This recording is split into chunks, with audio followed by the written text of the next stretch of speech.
place, a new home for a while. Let me feel alive.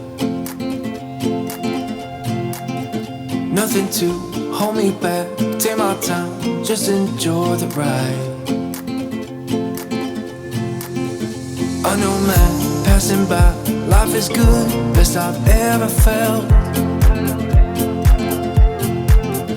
Get me up, somewhere new, somewhere I can find myself.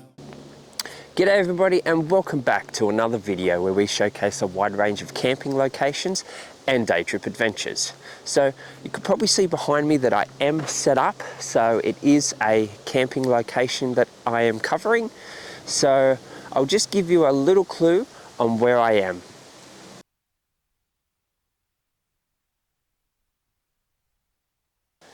That's right, I'm in Bungonia National Park, and we'll be covering Bungonia Campground and what's in the surrounding areas of the campground. So there's a few different hiking trails, some lookout areas. You do have a couple of different river systems down here, so in the warmer months it'd be great coming down here. Got some swimming. There is a tour group down here that you can actually hire canoes, and then you can do like a tour of the area as well. There's also different cave areas as well, and let's go around and have a look and see what we can find.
Alright, so as you come into the front section of the camping area, you'll have toilet and shower facilities. So for those of you who look for those types of facilities when you go away camping, you have that here as well.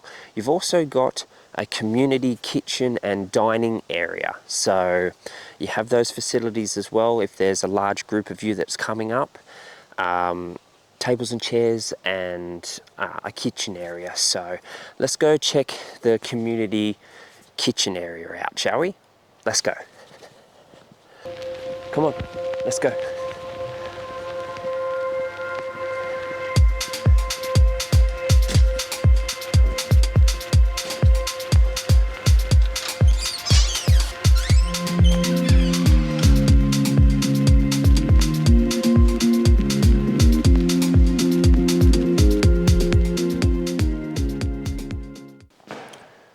Alright, so I'm just in the community kitchen and sort of dining area. So you've got a couple of different sinks for washing up. You've got a couple of gas burners, so if you wanted to do some cooking in here if you had a large group. You've also got a couple of different tables and chairs set up around here, so you can, if there's a large group of you, you can come into here, it's sheltered, do some cooking. So it's a great little facility that you guys can use whilst staying here. Alright, so there is so many different areas scattered through this whole campground for people, for caravans, rooftops, people that just running tents and swags. There's big, large open areas for caravans. There's little walk-in areas, so if you want to set up your tent or your swag, if you have a smaller sort of setup. You've also got medium-sized areas that open up for people that want to run rooftops. So this campground is perfect for all styles of camping. Alright, we're about to start our first walking track of Bungonia Campground. So you pretty much come up from where all the toilet facilities and the community kitchen is, come up the hill, and it'll be on the left side. It is marked with a walking track sign, and then you sort of come through and continue on, and then it sort of branches off into two directions. So one side is yellow track, and then keep going the other way, and it is green track. So let's start exploring and see what we can find, eh? Let's go. All right, so when you're following down yellow track, you'll get to the creek or river system. You have actually got to cross it from the other side, and then you've got to reach this walking track on the other side. It's marked with the yellow walking symbol, and then you just follow that up. Then it sort of loops around and then sort of goes back up that mountain. So keep that in mind when you're trekking down onto yellow track.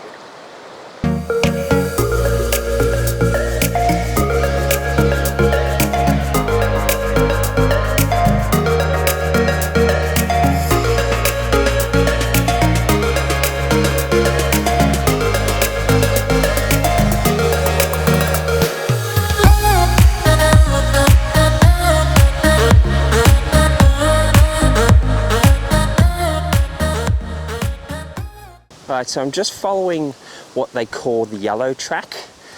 So as you sort of follow it down, it's a little bit steep, then you sort of get to the creek, and then you sort of cross over the creek and then make your way up on the other side of the mountain.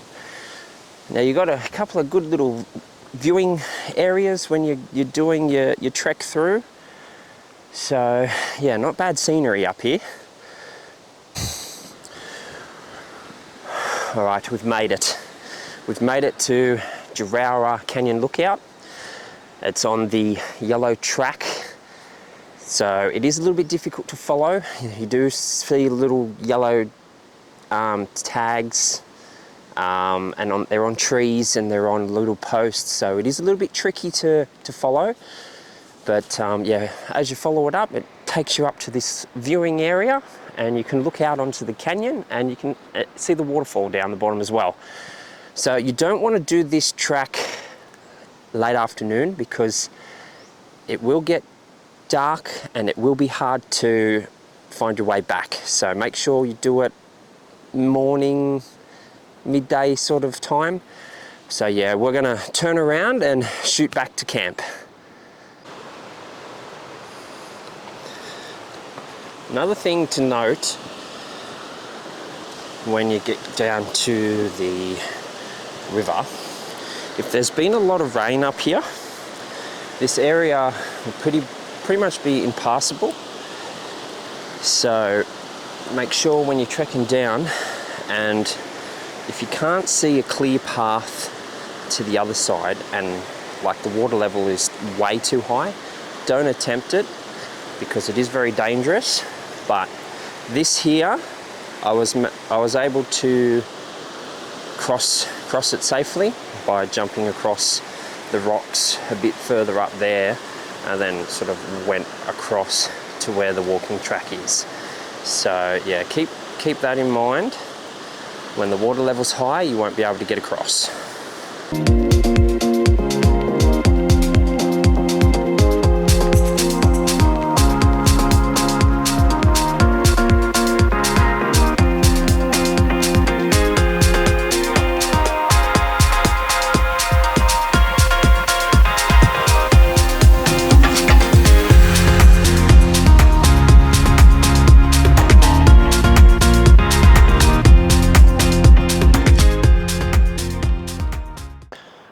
Right, so we've followed the green track and we've made our way to our first lookout that we're covering, which is called Jarawa Lookout.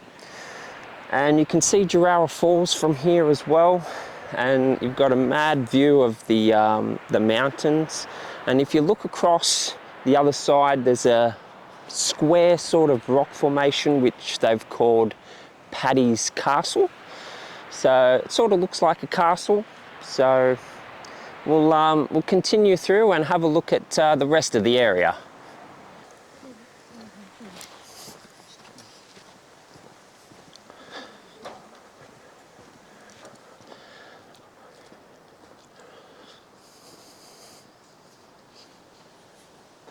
Right, welcome to Adams Lookout. Now it's probably about a couple of 100 metres up from where Jarrara Lookout was. Come up and sort of follow a platform, and it's 2 levels, the actual lookout. So the higher level, you can look out onto the mountains, and then you sort of come down the stairs and there's another viewing platform and you can look out. You can sort of see the quarry and the mad landscape all the way through the mountains and the gorges. If you're on the lower platform, you can actually see where the infamous red track sort of leads down to. So I won't be doing that this trip, but I might have to plan another trip and do that. But yeah, this is Adams Lookout, so we'll continue on and see what else we can find.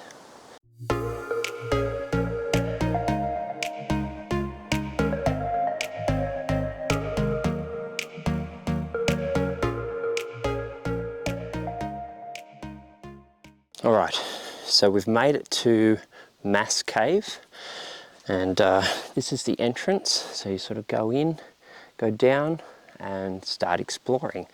So one thing you must bring with you, have some sort of torch with you, because it does get dark further in. But it's not a very big cave, so it's not too bad when you get in there.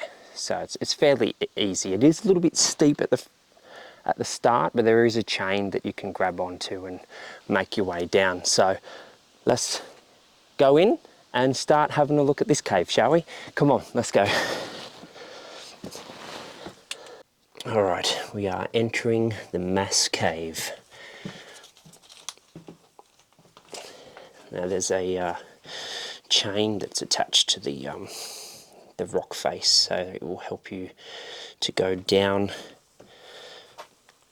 to the bottom of the cave. And there's a little cavern area up the top there.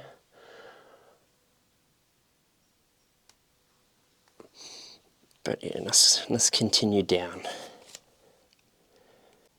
All right, so we've made it down.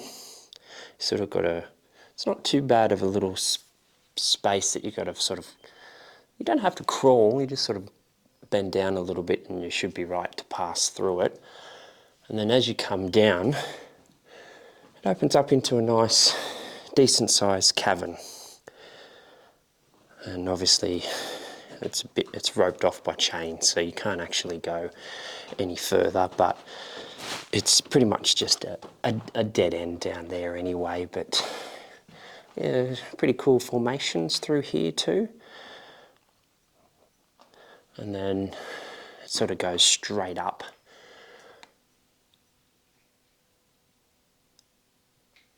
But yeah, that is Mass Cave. So we'll make our way back up and continue exploring. All right, so we've just made our way through the green track, and we sort of followed it around, and we went through Molly O'Neill Nature Walk, and then it sort of links up to where Bungonia Lookout is. And as we were walking through the nature walk, we actually had a lyrebird that darted across us and made some awesome noises and different mimics that they do, which was pretty cool. So we're just here at Bungonia Lookout now, and from here you can obviously see the limestone mine from here and views of the mountains. So there's one platform here, and then there's another platform that sort of loops around and goes on the other side. So let's go check that one out. Right, we've reached the other side of where the Bungonia Lookout is. You come around to this viewing area here. Now, it's sort of like a cantilever sort of viewing platform, because as you sort of get further out, it just sort of free falls almost. So as you're walking out, you feel like you're walking on nothing. It's very scary. It took me a little bit to get out all the way to the end of it, but yeah, definitely worth doing it. A great experience. But from here you can see the limestone mining and all that sort of thing. Not a bad little viewing point. So we'll turn around and we'll start heading back, shall we? Let's go. All right, we're just back at camp now. We just finished the green track. Definitely worth doing. A couple of good lookout areas, different caves that you can have a look at as well. So definitely worth doing the green track. Now the green track also links off to the infamous red track, and then you've got the white track that actually leads you down to the Shoalhaven River. Now, let me know in the comments below if you guys want me to cover red track. It takes you down to the Slot Canyon. It is a very infamous walk, very well known down in this area for keen hikers to do. So yeah, let me know in the comments, and I might do another trip down here and suss it out for you guys. Also, another thing that you have to know about Bungonia Campground is you're actually not allowed to have any fires down in this camping area. So no fires. So if you're coming down here in like autumn and winter, make sure you bring plenty of warm clothes, and bring your thicker sort of sleeping bags to keep you warm, because when I did this trip, it was in autumn. It did get down to below 0 temperatures, so I have a really good thick sleeping bag that sort of saved me. But yeah, keep that in mind. It does get a bit cold down here, and you're not allowed to have fires, so no fires. All right, so you're probably looking at a bit over 2 hours from Sydney to get to Bungonia Campground. Or if you sort of live in like the lower section of the Blue Mountains and like the Penrith area, you're probably looking at an hour 48, 50. So the closest town is obviously Bungonia, and then the other closest town is Marulan. So you're probably looking at about 30 minutes out of Marulan to get to Bungonia Campground. Also, there is reception here, so I did get reception at this campground. So if you want to make phone calls, or if you want to check out your socials, all that sort of thing, you can do that here. All right, that is it for Bungonia Campground in the Bungonia National Park. So you've got plenty of different lookout areas, a few caving areas. You have to book yourself in through an independent tour company down in the Bungonia region to do canoeing, rock climbing, abseiling, and exploring some of the more difficult cave systems here. But yeah, you've got some great hiking trails all throughout this whole area. So you've got yellow track, green track, the infamous red track, white track, which sort of takes you down to the Shoalhaven River. So plenty to do up here. So if you liked this video, give it a thumbs up. Don't forget to subscribe to the channel, because we have so much more different camping locations and day trip adventures. So until then, I'll see you on the next one. Holy crap balls. Oh, that's a long way down. Ooh. Oh. Yep, I've done it. Going back now.